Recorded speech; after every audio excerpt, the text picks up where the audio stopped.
This next story is a WUSA 9 exclusive. The family of a man who was murdered in Fairfax County last May is desperate for answers. Someone shot and killed 24-year-old Maurice Anderson in Bailey's Crossroads. The person who pulled the trigger still hasn't been caught.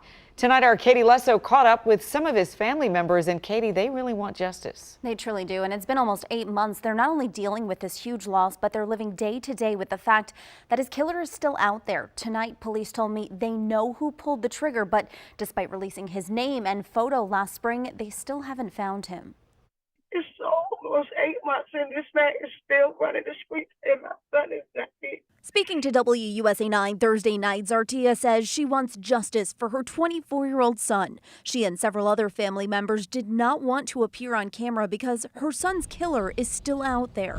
On May 7th, police say 24-year-old Maurice Anderson was shot and killed in the Build America Plaza on South George Mason Drive in Bailey's Crossroads. Losing Mo was something that nobody ever expected. Anderson left behind 6 brothers and sisters and a bright future. He was working towards obtaining his degree in technology. His family says he was there with a friend that day who was working at the time when there was an argument between another group of people. Maurice had nothing to do with the situation. He didn't know the people that got into the argument. Things escalated, and police say the man in these surveillance images started shooting, killing Anderson and hurting another person.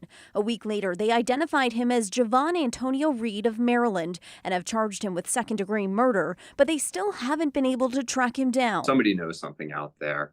We want to try and make sure we can take him into custody and give some peace of mind to the family. A family who so desperately wants justice for Maurice. Their message to his killer: You was bold enough to come outside with the weapon and put all these lives in danger, but not man enough to stand up and face the consequences. It tears me apart every day that this boy is in the street and my son is in the dirt. And I can't tell my son that I love him. Now, if you have any information about Javon Antonio Reed, you see him right there. Police, they want you to call 911. Leslie? Boy, the anguish in that mother's voice. I sure hope they finally get that call, the call that gets them the justice they're so looking for. Thank you, Kate.